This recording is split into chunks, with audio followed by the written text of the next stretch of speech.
எல்லோருக்கும் வணக்கம். நான் தான் திருச்சி சீனிவாசன்.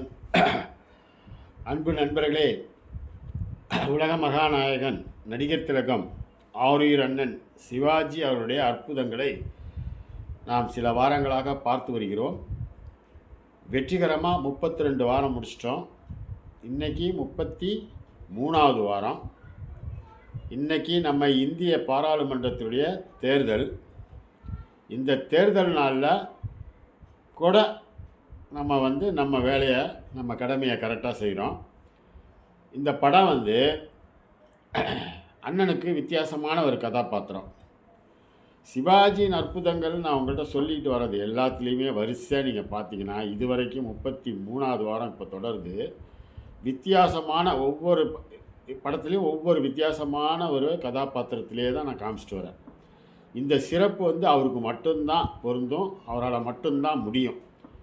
அதனால் மற்ற நடிகர்களை பற்றி நம்ம இப்போ அவரை ஒப்பிட்டு பேசணும்னு அவசியம் இல்லை. உங்களுக்கே தெரியும், அந்த மாதிரிலாம் எவனுமே பண்ணலை. அவனுக்கு ஒரு பாணி வச்சுக்கிட்டாங்க, அப்படி தான் நடித்தாங்க. அதாவது அரசன் முதல் ஆண்டி வரை எல்லாமே வித்தியாசமான கெட்டப்பில், சின்ன வயசானவங்க, படிக்காதவன், படித்த பெரிய அதிகாரி, இது மாதிரி எல்லா இதையும் அண்ணன் சிவாஜி தான் அற்புதமாக செஞ்சுருக்காரு. அதில் நான் உங்களுக்கெல்லாம் சொல்லி தான் தெரியணும்னு அவசியம் இல்லை, நீங்களே பார்த்துருப்பீங்க. இப்போ நம்ம பார்க்குற படம் ஒரு வித்தியாசமான படம். அவரோட கேரக்டர் பார்த்திங்கனாக்கா மிகப்பெரிய பணக்காரனாக இருப்பார். காசு துமுறு, அதே சமயத்தில் ஒரு பொறாமை குணத்தோடு இருப்பார். சின்ன வயசுலேருந்தே அப்படி தான். சின்ன பையனாக இருக்கும்போதே அந்த ஃப்ரெண்டுக்கிட்டே பொறாமையாக இருப்பாப்புல. அதே கேரக்டர் வயசாகியும் அந்த வாலிப வயசுலையும் அப்படியே இருக்கும். அது மாதிரி ஒரு கேரக்டரு. அது பின்னாடி அதை ரியலைஸ் பண்ணி திருந்துற மாதிரி இருக்கும். வித்தியாசமான கதாபாத்திரம். பிச்சை எடுப்பார். அது என்ன படம்? ஆலயமணி. இந்த படத்தோட டைரக்டர் யார் தெரியுமா? K. Shankar. PS Veerappa, PSV pictures. அவர் சொந்தமாக 2-3 படம் எடுத்திருக்காரு அண்ணனை வச்சு.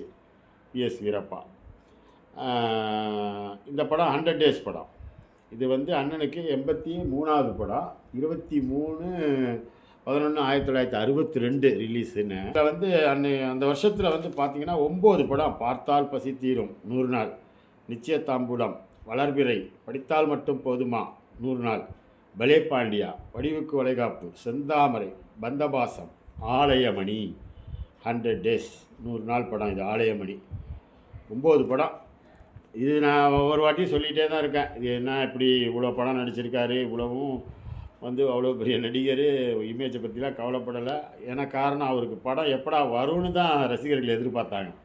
இப்போ ஒரு படம் வந்துருச்சுன்னா அடுத்த ஒரு மாதத்தில் தாங்க மாட்டாங்க. அடுத்த படம் வருமா வராதா, சீக்கிரம் வரணுமே கடவுளேன்னு. எந்த நடிகர்களும் அந்த மாதிரி இப்போவும் இல்லை, அப்போவும் இல்லை. சிவாஜிக்கு மட்டும்தான் அப்படி இருந்தது. ஏன்னா இன்றைக்கி எல்லாம் பார்த்திங்கன்னா 1 வருஷம் 2 வருஷம் எடுத்து தான் நடிக்கிறாங்க.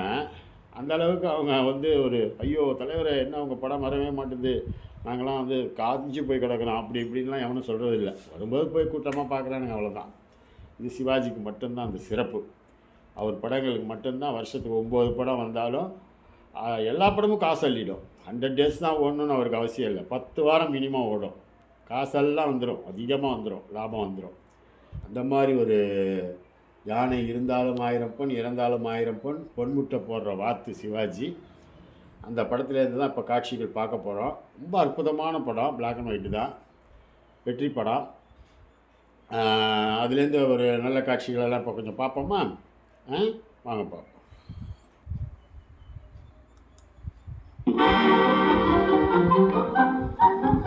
Good morning sir. Good morning. நம்ம எஜமானுடைய நடையழக பாருடா.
மனதில் அடித்தளத்தில் இருக்கும் பொறாமையின் மிருகம் உனக்கு பெரும் கொடுமையை அளித்துவிட்டது.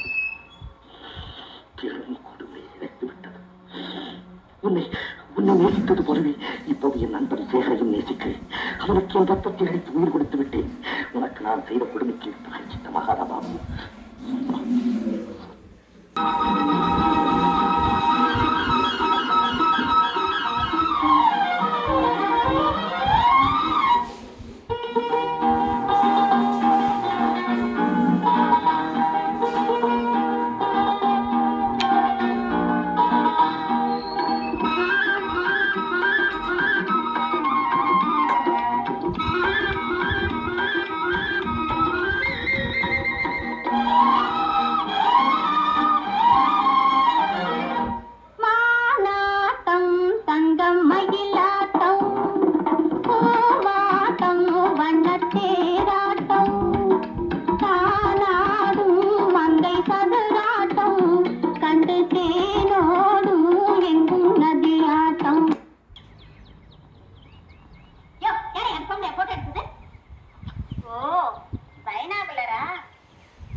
உங்களுக்கு சொந்தமா? ஆமா, எங்களுக்கு தான் சொந்தம். யாரோ தியாகராஜன் ஒருத்தருக்குள்ள சொந்தம்னு சொன்னாங்க. பத்திரத்துல தான் அவருக்கு சொந்தம். அனுபவிக்கிறதெல்லாம் நாங்க தான். ஓ, நீங்க தான் அனுபவிச்சுட்டு வரீங்களா? ஆமா, அவர் தான் இந்த பக்கமே வருது இல்லையே. அது ஒரு மக்கு. மக்கா? பின்ன என்ன, இவ்ளோ பெரிய அழகான எஸ்டேட்டை விட்டுட்டு டவுன்ல உட்காந்து பணத்தை என்றாரு. சரி சரி. எஸ்டேட்டம்மா, ஏ நான் ஒரு விஷயம் கேட்கிறேன், கோச்சுக்க மாட்டீங்களா? ஏ தங்களுடைய பேரை நாள் நான் தெரிஞ்சுக்கலாமா? நீனா? மீனா? மீனா பொம்மை? யோ, என்னையா அது? என்ன பார்த்து பொம்மை இல்லைங்க? நான் ஒண்ணும் பொம்மை இல்லை. எஸ்டேட்டம்மா, ஏ என்னுடைய ஜீப் ரொம்ப தாகமா இருக்கு. ஏ இங்க எங்கேயாவது கொஞ்சம் தண்ணி கிடைக்குமா? ஏ ஓ, தண்ணியா? அதோ அங்க இருக்கு, போய் எடுத்துங்க. தேங்க்ஸ். டோமேஷன்.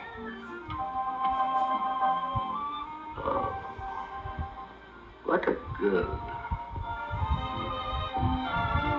அந்த ஸ்டைல் தான் அவர்கிட்ட. முதலாளி, நீங்களே எங்க குலதெய்வம். முதலாளி, நீங்களே எங்க குலதெய்வம். உங்க குடும்பமே தர்மத்துக்கு பேர் போனது. ஆனா இந்த மாதிரி தர்மம் யாரும் எந்த காலத்திலும் செய்ததில்லை முதலாளி.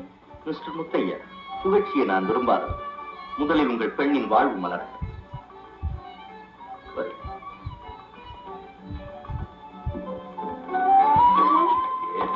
முதலாளி, முதலாளி, முதலாளி, நீங்க தான் முதலாளின்னு தெரியாம ஏதேதோ சொல்லிட்டேன். நான் உங்களை மொக்கன்னு கூட சொல்லிட்டேன் இல்ல? முதலாளி, நான் சொன்னதை தவறா எடுத்துக்க கூடாது. முதலாளி, நீங்க மன்னிச்சுட்டேன்னு ஒரு வார்த்தை சொன்னா என் மனசுக்கு நிம்மதி. தேங்க்யூ முதலாளி. You are welcome.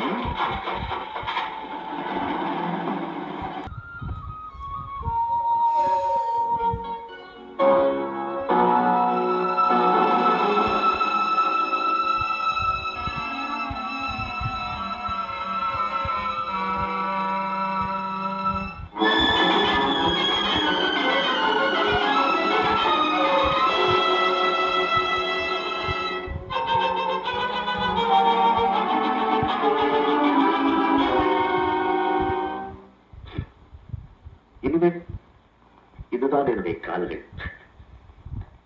கவலைப்படாதீங்க, சீக்கிர குணமடையும்.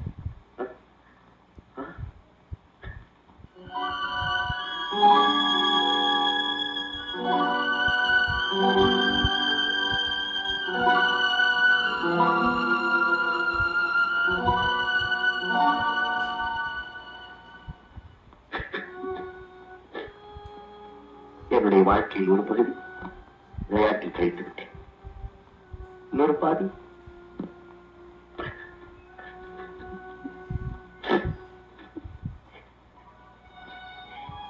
மந்திரி, சேனாதிபதி, என்னை அந்த சிம்மாசனத்தில் அமரச் செய்யுங்கள்.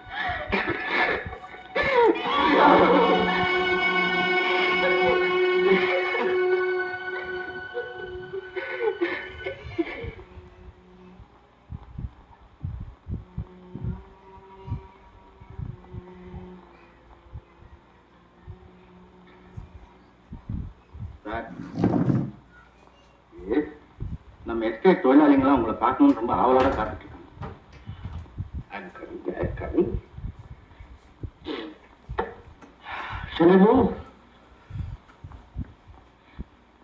பரவாயில்லைங்க.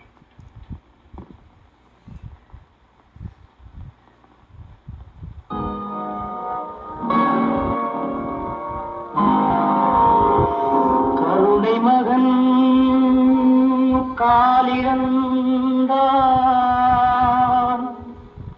கண்ட மக்கள்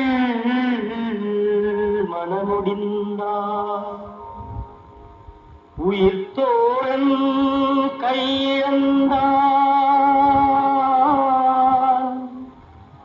உத்தமியால் கண்ணிழந்தான் சிரித்தவரை கலங்க வைத்த தெய்வமே எங்கு சென்றார் எங்கு சென்றார்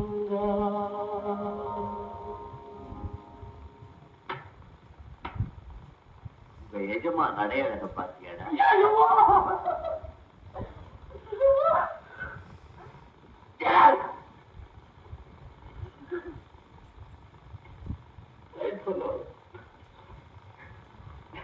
என்னை யாராவது கொஞ்சம் தோட்டத்துக்கு கூட்டிட்டு போறீங்க? நான் கூட்டு போறேன். பரவாயில்லைங்க, நான் கூட்டிட்டு போறேன்.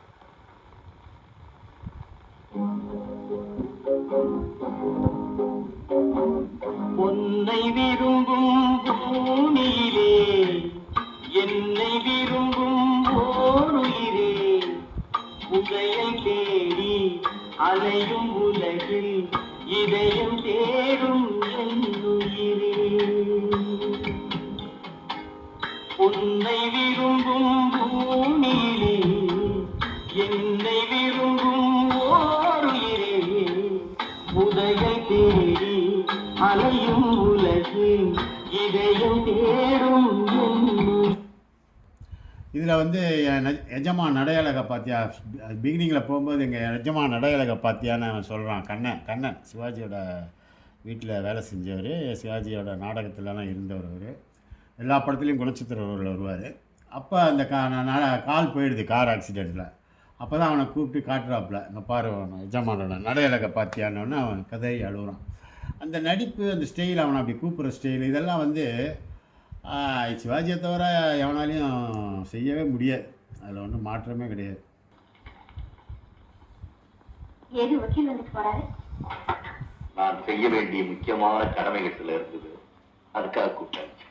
இந்தாங்க, மாற்று சாப்பிட்ட நேரமாச்சு, சாப்பிடுங்க.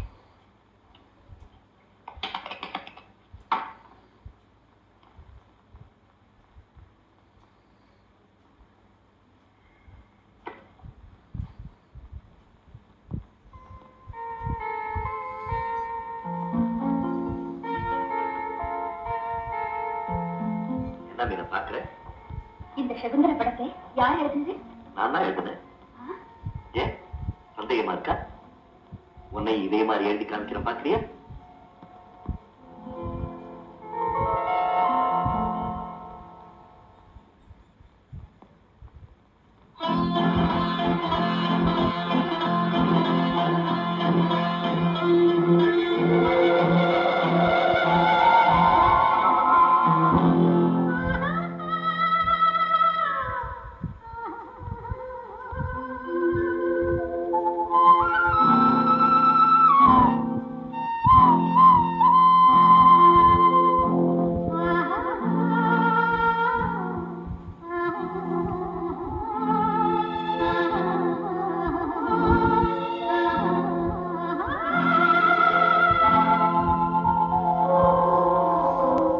கல்லெல்லாம் மாணிக்க கல்லாகுமா, கலையெல்லாம் கண்கள் சொல்லும் கலையாகுமா.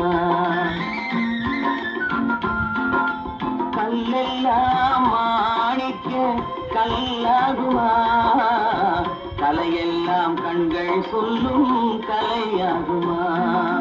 சொல்லெல்லாம் தூய தமிழ் சொல்லாகுமா, சுவையெல்லாம் இதழ் சிந்தும் சுவையாகுமா சொல்லெல்லாம் தூய தமிழ் சொல்லாகுமா சுவையெல்லாம் இதழ் சிந்தும் சுவையாகுமா. பாட்டு எல்லாம் சூப்பராக இருக்கும் இந்த படத்தில், ரொம்ப அருமையாக இருக்கும் பாட்டெல்லாம்.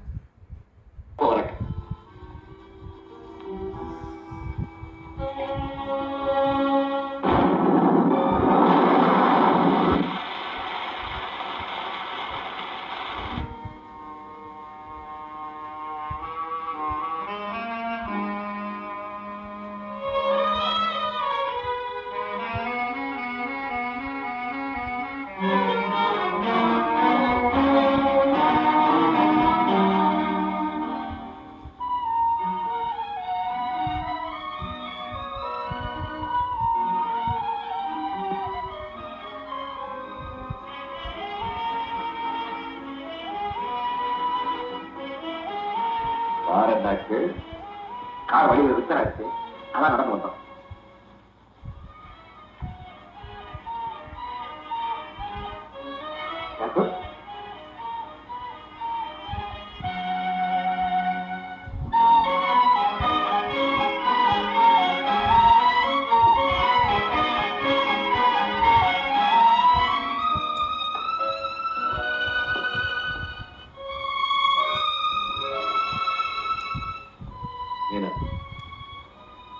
நீ போய் ட்ரெஸ் சேஞ்ச் பண்ணிட்டு ரெஸ்ட் எடுத்து.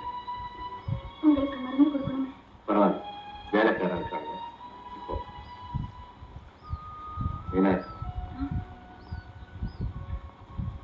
நமக்கு வெறும் நிச்சயதார்த்தம் தான் இருக்கு. இன்னும் நீ முத்தையா பிள்ளையோட மகன், எனக்கு மனைவியாக.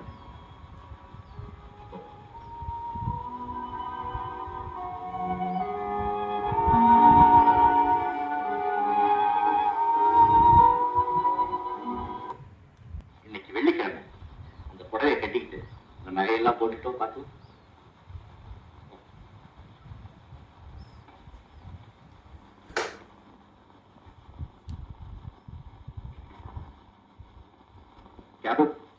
ஒரு good news.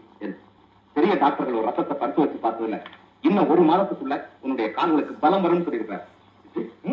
I hope so. Definitely. நாங்க 2 பேரும் தான் டாக்டர்கிட்ட டிஸ்கஸ் பண்ணோம். இங்க பாருங்க.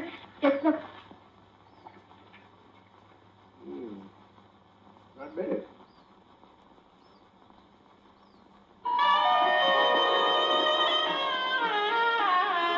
Checker.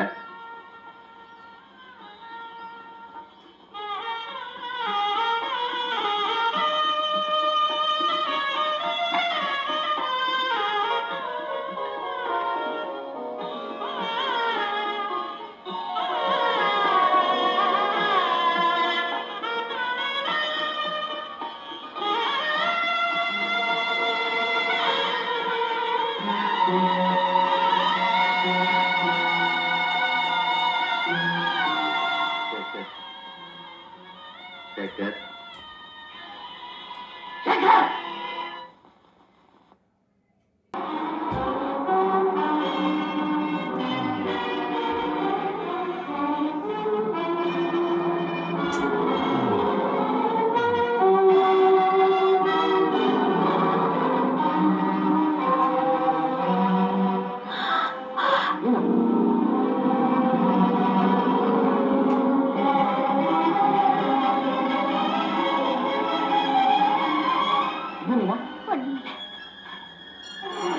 மறைக்காதால் நான் கேட்டேன், இந்த கண்ணாடு பார்த்து விட்டேன். வாங்க போகலாம்.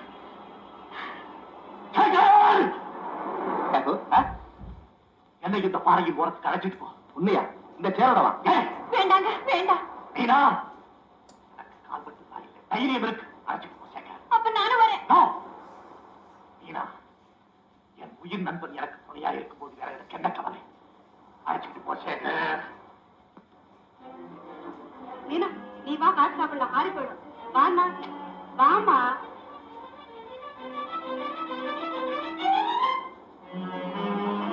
போ, இன்னும் போ. இங்க இருந்தே கடன் நல்லா தெரியுதே தியாகு. மேலே போ, கொண்டு போ.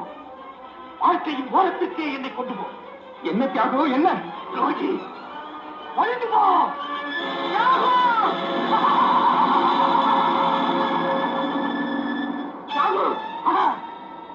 இன்னும் நீ சாகவில்லையா? எனக்கு வாழ்வு கொடுத்தவன் நீ, எனக்கு உயிர் கொடுத்தவன் நீ. என்னை கொன்றுவிட உனக்கு உரிமை இருக்கிறது தியாகம். ஆனால் ஆனால் என்னை துரோகி என்று மட்டும் சொல்லாது. அது மரணத்தை விட பயங்கரமானது, கொடுமையானது தியாகம், கொடுமையானது. உயிர் நண்பன் மணக்கப் போகும் பெண்ணோடு கண்ணனுக்கு வைத்திருப்பவனை எப்படி என அழைப்பது? ஐயோ, அது போய் தியாகம், போய். எது போய்? அன்றிரவு மீனாவும் அழைத்து வந்தது பொய் என்கிறாயா? அல்லது சற்று நேரத்துக்கு முன்பாக இதே இடத்தில் அவனை அழைத்தபடி நின்றாயே, அது பொய் என்கிறாயா? இரண்டுமே பொய். மீனா என் அறைக்கு வந்தது உண்மை. ஆனால் துரோகம் புரியவன். தலை சுற்றி பாதாளத்தில் தாயிருந்த மீனாவை நான் தாங்கி பிடிப்பது உண்மை. ஆனால் தவறான எண்ணத்தோட அல்ல தியாகு. நீ நினைக்கிற எந்த தவறையும் நான் செய்துவிடவில்லை. ஆனால் நீ கொஞ்சமும் எண்ணி பாராத மாபெரும் தவறை செய்துவிட்டேன். விரும்பிய பெண்ணை மணந்து நீ சந்தோஷமாய் வாழ வேண்டும் என்பதற்காக பெரிய உண்மையை மறைத்து விட்டேன் தியாகு. என்ன உண்மை? என்ன உண்மை? சொல் சொல். என் வானப்பாடிதான் உன் மீனா என்ற உண்மை. மீனா வீட்டுக்கு போகும்போது தான் எனக்கே தெரியும் தியாகு, மீனா தூய்மையானவள், களங்கமில்லாமல் என்னோடு பழகிறாள் என்று நான் சொல்லியிருந்தான். அப்போது நீ நம்பி இருக்க மாட்டான். எங்கே உன் கல்யாணம் நின்று போய்விடுமோ என்று பயந்துதான் தியாகு நான் உண்மையை மறைத்தேன். உன் விருப்பப்படியே நான் இறந்து விடுகிறேன் தியாகு. ஆனால் நான் சாவதற்கு முன் சொல்லுகிற கடைசி வார்த்தைகளை நீ நம்ப வேண்டும். மீனா உண்மையிலேயே உன்னைத்தான் நேசிக்கிறாள். அவளது ஒவ்வொரு செய்கையும் அதைத்தான் பறைசாற்றிக் கொண்டிருக்கிறது. அவளது உள்ளமும் உடலும் தூய்மையும் சிகரம் தியாகு. வீண் சந்தேகத்திற்கு நீ அவளோடு இன்பமாக வாழ்க்கை நடத்த வேண்டும். என்னால் தான் அவளை மறக்க முடியவில்லை. ஆனால் அவள் என்னை மறந்தே விட்டாள். காதலை தோற்றவனுக்கு தான் இது புரியும் தியாகு. இது நீ கொடுத்த உயிர், நீ வளர்த்த உடல், உன் கண்ணகளை அழித்தும் தியாகு, அழியட்டும்.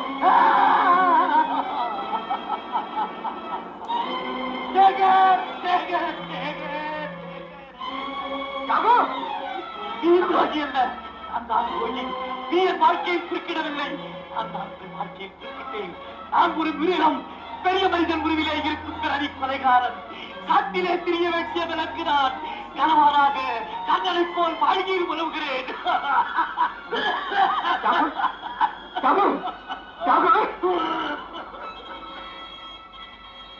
வாழ வேண்டியவர்கள் மீனாவும் சேகர், நண்பரோடு வாழ முடியாதவன் தான்.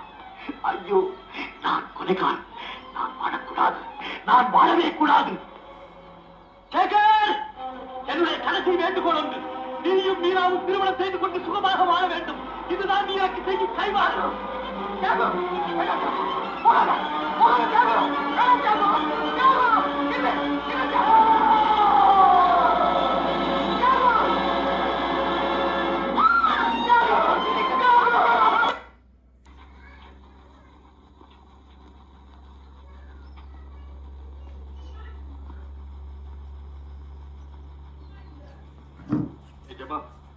உங்க நிலைமையை பார்க்க என்னால பொறுக்கவே முடியல.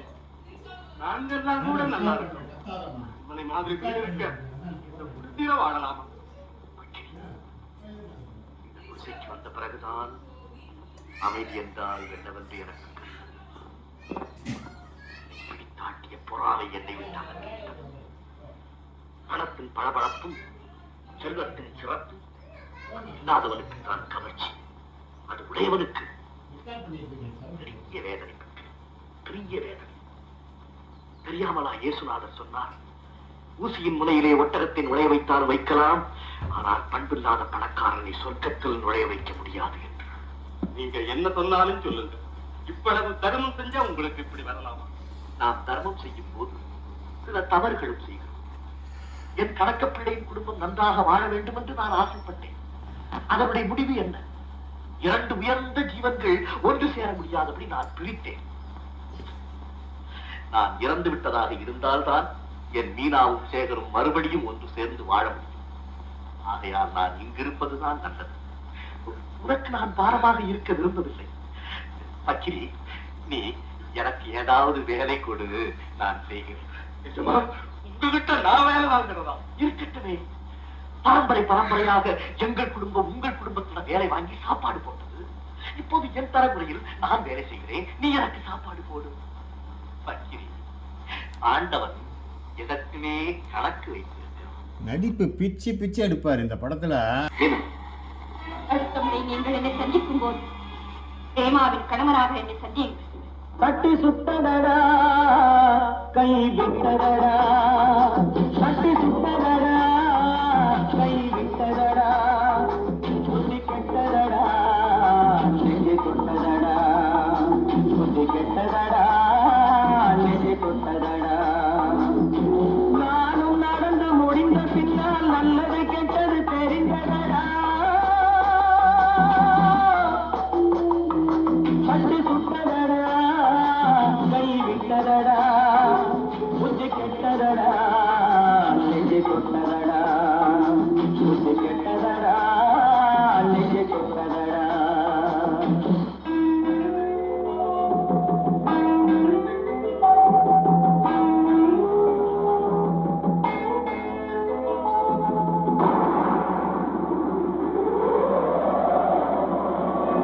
ஆதி மனதில் தெய்வம் இருந்து பார்த்து கொண்டதடா, மீதி மனதில் மிருகம் இருந்து ஆட்டி வைத்ததடா. ஆதி மனதில் தெய்வம் இருந்து பார்த்து கொண்டதடா, மீதி மனதில் மிருகம் இருந்து ஆட்டி வைத்ததடா. ஆட்டி வைத்த மிருகம் இன்று அடங்கி விட்டதடா, ஆட்டி வைத்த மிருகம் இன்று அடங்கி விட்டதடா. அமைதி தெய்வம் முழு மனதில் ஓடி கொண்டதடா.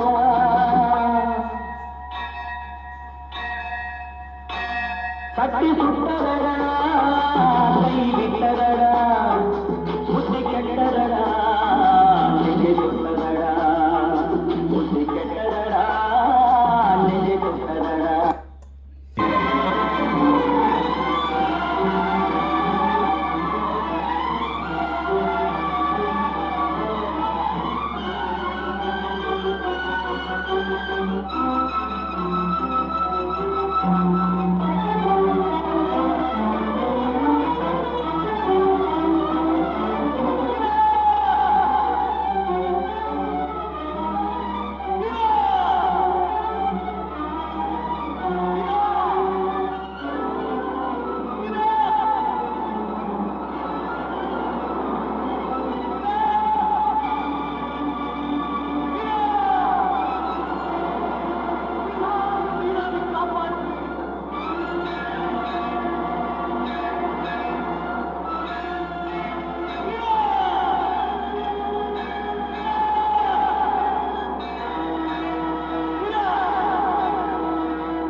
இந்த பாவியான உங்களுக்கு எவ்வளவு துன்பம்.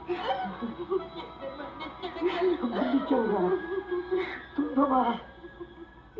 இந்த உலகத்துல எனக்காக கூட ஒரு ஜீவன் உயிர் விட தயாரா இருக்குன்னு நினைக்கும் போது என்னுடைய துன்பமெல்லாம் எங்கேயோ பறந்து போயிடுச்சு. நீனா பறந்து போயிடுச்சு. என்னை கைவிட மாட்டீங்களா? உன்னையா கைவிடவா? அது எந்த ஜென்மத்தில் இல்லை, நான் எந்த ஜென்மத்தில் இல்லை.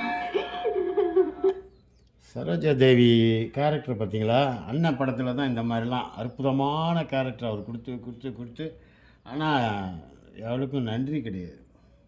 உன்னை விரும்பும் பூமியிலே என்னை விரும்பும் ஓரிலே உதயம் தேடி அலையும் உலகில் இதயம் தேடும் என் உயிரே.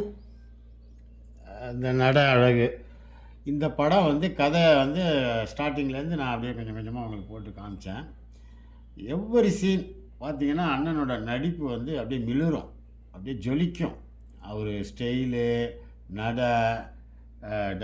டைலாக் டெலிவரி எல்லாமே, பாடி லாங்குவேஜ் எல்லாம் பிச்சு பிச்சு பிச்சு பிச்சு எடுப்பார். அந்த மாதிரி ஒரு படம் 100 டேஸ் படம் இது ஆலயமணி.